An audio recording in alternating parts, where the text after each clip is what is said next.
एक गरीब किसान की खूबसूरत सी बेटी थी जिसका नाम तानिया था। तानिया के खूबसूरती के चर्चे आसपास के गांव तक थे। उसके लिए हर 2 दिन में नए लड़के का रिश्ता आता है। तानिया, तानिया जल्दी बाहर आ, लड़के वाले तुझे देखने आए हैं। माँ, उन्हें कह दो कल आए, आज मैं थोड़ी बिजी हूँ। चुपचाप बाहर चल, 3 दिन से इन्हें यही कहकर लौटा रही है तू। कम से कम आज तो मिल ले। ठीक है, चलो। ये क्या, थोड़े बाल तो संवार ले। सो के उठी है अभी अभी, ऐसे ही चल पड़ी। बाहर चलूं या नहीं? चल मेरी माँ। तानिया को अपनी खूबसूरती का बहुत ज्यादा घमंड था। तानिया लड़कों वालों के सामने ऐसे ही उठ के चली जाती है। आप कैसी हैं? ठीक। कुछ देर तक लड़का तानिया को ऐसे ही देखता रहा। उसे समझ में नहीं आता कि आगे क्या बोलूं। हो गया, अब मैं जाऊं? अरे नहीं नहीं, मुझे आपसे शादी करनी है। क्यों? मैं आपसे शादी क्यों करूं? कल आपसे भी अमीर लड़का आया था। मैंने जब उससे शादी नहीं की तो आप कौन हो? तभी लड़के की माँ गुस्से में बोली, क्या आपने हमें यहाँ हमारी बेइज्जती करवाने के लिए बुलाया था? हमने तो नहीं बुलाया था आपको, आप खुद ही यहाँ आए हो। लड़के वाले गुस्से में वहाँ से चले गए। ऐसा और कितने लड़कों को मना करेगी तू? तुझे अपनी खूबसूरती का इतना घमंड क्यों है? बेटा, एक बार उम्र चली जाएगी तो खूबसूरती भी ढल जाएगी। जल्दी से शादी कर ले। ये लड़के मेरे बराबरी के नहीं है। मैं जिससे शादी करूंगी वो एक राजकुमार होगा। मुझे लेने के लिए सोने के रथ पर आएगा। उसके घर में हर एक चीज सोने की होगी, यहाँ तक कि खाना भी। पैसा ही सब कुछ नहीं होता बेटा। आज तक जितने भी लड़के तुझे देखने आए हैं वो सब तुम्हारे पिताजी से 10 गुना ज्यादा अमीर है। जिससे भी तेरी शादी होगी यहाँ से अच्छी जिंदगी जिएगी बेटा। मम्मी, कम ऑन यार, मुझे बोर मत करो। तानिया ये बोलकर अपने रूम में चली जाती है। तानिया फिर से अपने रूम में जाकर सो जाती है। थोड़ी ही देर बाद फिर उसकी माँ उसे उठाने आती है। तानिया उठ, जल्दी उठ। अब क्या हुआ? अभी तो सोई हूँ। घर के बाहर कोई राजकुमार सोने के रथ में आया है और तुझसे ही शादी करना चाहता है। ये सुन के तानिया घर के बाहर भागती है। वो बाहर जाकर देखती है तो सच में घर के बाहर एक राजकुमार सोने के रथ में आया होता है। हम राजकुमार आर्यन हैं और हम आपको अपनी धर्म पत्नी बनाना चाहते हैं। क्या आप हमसे विवाह करेंगी? तानिया शर्माते हुए हाँ कहती है। राजकुमार की दासियां तानिया को घर के भीतर ले जाती है और उसे तैयार करने लगती है। बाहर सेवक एक बहुत ही मंडप लगाते हैं। इसी मंडप में राजकुमार आर्यन और तानिया का विवाह किया जाता है। अब हम पति पत्नी हैं। चलिए सोने के राजमहल में चलते हैं। सोने का राजमहल? अब दोनों रथ में बैठ गए मत जा बेटी, वहाँ तो बिल्कुल भी खुश नहीं रह पाएगी। और राजमहल के लिए निकल गए। तानिया सोने के महल को देखते ही हैरान रह जाती है। धूप की सुनहरी किरणें सोने के महल पर आ रही थी, जिससे सोने का महल और ज्यादा चमक रहा था। अब आप इस आलीशान महल की राजकुमारी हैं। अपने कमरे में जाइए, आपके लिए सोने के वस्त्र तैयार हैं। क्या? मैं अभी जाती हूँ। तानिया का पूरा कमरा सोने का होता है। सोने का बेड, इतना ही नहीं सोने की चद्दर भी। वाह, आखिरकार मेरा सपना सच हो गया। तानिया अपने सोने की ड्रेस और सोने की सैंडल पहनती है। तानिया ऊपर से नीचे तक पूरी तरह से चमक रही थी। तानिया खाना खाने के लिए डाइनिंग टेबल पर बैठती है। राजकुमारी, आज आपके लिए आपकी पसंद का खाना बना है। हाँ, भूख तो बहुत ज्यादा लगी है। तानिया खाना देखती है तो सारा खाना भी सोने का होता है। ये सोने के ब्रेड कैसे खाऊंगी मैं?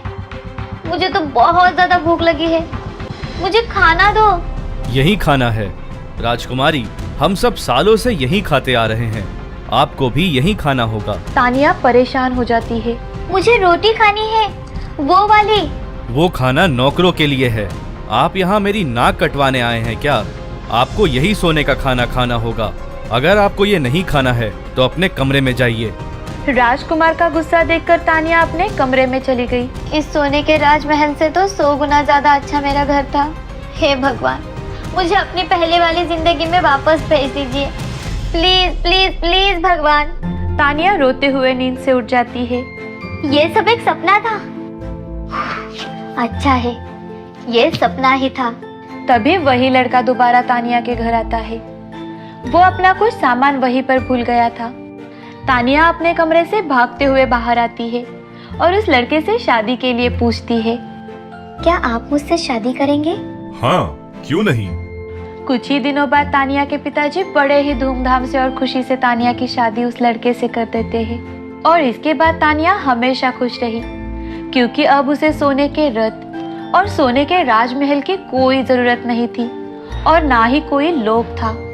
तानिया को समझ आ गया था कि जिंदगी की असली खुशी साधारण चीजों में ही है। अजय और विजय दोनों भाई एक साथ रहा करते थे। दोनों भाइयों में बहुत प्यार था। कोई भी काम हो दोनों भाई एक साथ मिलकर करते थे। उनका पूरा परिवार एक साथ मिलजुल कर रहता था। पर एक बार विजय को गंभीर बीमारी हो जाती है। वो कुछ महीनों तक बिस्तर पर ही पड़ा होता है और फिर अचानक से स्वर्गवासी हो जाता है। विजय का एक बेटा था जिसका नाम सुनील है। विजय की मौत के बाद सुनील के चाचा जी अजय को नौकर की तरह काम करवाते हैं, जैसे खेत की जुताई, जानवरों का ख्याल रखना, घर का सामान लाना वगैरह वगैरह। कुछ समय बाद सुनील इन सब से तंग आ गया। ताऊ जी, आप सारा काम मुझसे करवाते हो और खुद घर बैठे रहते हो। ना ही आपकी दोनों बेटी मेरी कोई काम में मदद करती हैं। तो अगर तुझे इस घर में रहना है तो सारा काम तुझे ही करना पड़ेगा। क्यों?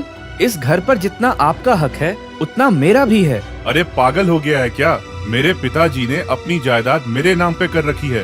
तेरे बाप के नाम पे कुछ भी नहीं है। तुझे कुछ नहीं मिलेगा, समझा? अच्छा, इसीलिए आप मुझसे और मेरी माँ से नौकरों की तरह बर्ताव करते हो। हाँ, तुम दोनों बस नौकर ही हो। ये तो सरासर बेईमानी है। आपने सारी जायदाद धोखे से अपने नाम कर ली। तुझे जो समझना है समझ। ये घर तो मेरा है, पर तू मेरे छोटे भाई का बेटा है, इसीलिए तुझ पर तरस खाकर मैं तुझे पुराना घर दे रहा हूँ। वो मेरे पिताजी का घर है। तू अपनी माँ के साथ वहाँ चला जा। सुनील के पास और कोई रास्ता नहीं था। वो घर के कागजात लेकर अपनी माँ के साथ पुराने घर में चला जाता है। घर बड़ा था पर उस घर को मरम्मत की जरूरत थी।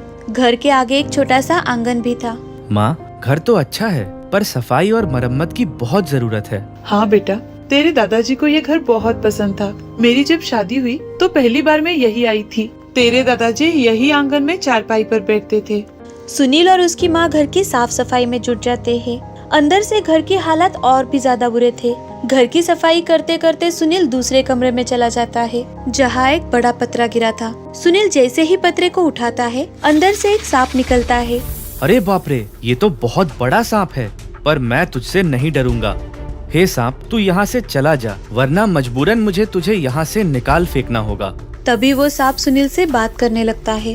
कुछ दिन पहले मैंने यहाँ अंडे दिए हैं। जब अंडों से बच्चे बाहर आ जाएंगे तो मैं खुद चली जाऊंगी। तब तक मैं यही रहूंगी। क्या तुम बोल सकती हो? हाँ, मैं एक जादुई सांप हूँ। मैं बोल सकती हूँ। ठीक है, तुम यहाँ रह सकती हो, पर मेरी माँ और मुझे कोई नुकसान नहीं होना चाहिए। मैं आप दोनों को कोई नुकसान नहीं पहुँचाऊंगी। घर की साफ सफाई करते करते रात हो गई। सुनील के पास कुछ पैसे थे। उन पैसों से सुनील खाना लाता है। माँ बेटे खाना खाकर सो जाते हैं, पर सुनील को नींद ही नहीं आती। फिर से सुनील उस सांप के पास जाता है। तुम यहाँ कब से हो? पिछले कई सालों से। पर तुम यहाँ क्यों आए हो? तुम्हारा पूरा परिवार कहाँ है? कुछ ही महीनों पहले एक बीमारी से मेरे पिताजी की मृत्यु हो गई। मेरे पिताजी के एक बड़े भाई भी हैं। हमारा पूरा परिवार एक साथ रहता है। पिताजी के मरने के बाद मेरे ताऊ जी हमारे साथ नौकरों जैसा बर्ताव करने लगे। जब मैंने ताऊ से जायदाद का हिस्सा मांगा तो मुझे ये कह दिया कि मेरे पिता का कोई हिस्सा नहीं है और तरस खाकर उन्होंने ये पुराना घर मुझे दे दिया। काश कि कुछ वो और पैसे दे देते, कम से कम मैं एक ढाबा खोल लेता। लगता है तुम्हारी माँ उठ गई। तभी सुनील की माँ उसे आवाज लगा रही होती है। अच्छा ठीक है, अब मैं सोने जाता हूँ। कल फिर आऊँगा तुमसे बात करने। अगली सुबह सुनील की माँ आंगन साफ करने के लिए जाती है। उन्हें आंगन में आसमानी ढाबा दिखाई देता है जिसकी सीढ़ियाँ जमीन से थोड़ी ऊपर होती है और पूरा ढाबा हवा में तैर रहा होता है बिना किसी सहारे के। सुनील, अरे सुनील! अरे क्या हुआ माँ, सुबह सुबह क्यों चिल्ला रही हो? जरा ये आसमानी ढाबा तो देख, बिना किसी सहारे के हवा में कैसे तैर रहा है। आसमानी ढाबे को देखकर सुनील को अपने आँखों पर यकीन ही नहीं हो रहा था। दोनों माँ बेटे मिलकर आसमानी ढाबे की सीढ़ियाँ चढ़कर ऊपर जाते हैं। अरे वाह माँ, ये हमारा आसमानी ढाबा है। पर एक रात में ये जादुई ढाबा बनाया किसने? सुनील तुरंत ही समझ जाता है कि ये आसमानी ढाबा उस जादुई सांप ने ही बनाया है। सुनील अपनी माँ को लेकर सांप वाले कमरे में जाता है, पर वहाँ सांप नहीं होता। हर जगह ढूंढने के बाद भी सुनील को कुछ भी नहीं मिलता, बस टूटे हुए अंडे के कुछ छिलके मिलते हैं। लगता है वो अपने बच्चों को लेके यहाँ से चली गई, पर जाते जाते मेरे लिए जादुई आसमानी ढाबा बना के गई। सुनील की माँ उस जादुई सांप को बहुत दुआ देती है और उसी दिन से सुनील ने आसमानी ढाबे को शुरू कर दिया। दूर दूर से लोग आसमानी ढाबे पर खाना खाने आते हैं। सुबह से शाम तक लोगों की लंबी लाइन होती है। आसमानी ढाबा अपने आप में अजूबा था। लोग खाना खाने से ज्यादा आसमानी ढाबे को देखने आते थे। सुनील की कमाई अच्छी हो रही थी, तो उसने अपने पुराने घर की मरम्मत करवा ली और साथ ही अपने सुख सुविधाओं की हर एक चीज खरीदी। अब सुनील और उसकी माँ का जीवन पहले से बहुत बेहतर हो गया था। वो बहुत खुश था और उनकी खुशियों का कारण था, जो है जादुई आसमानी ढाबा।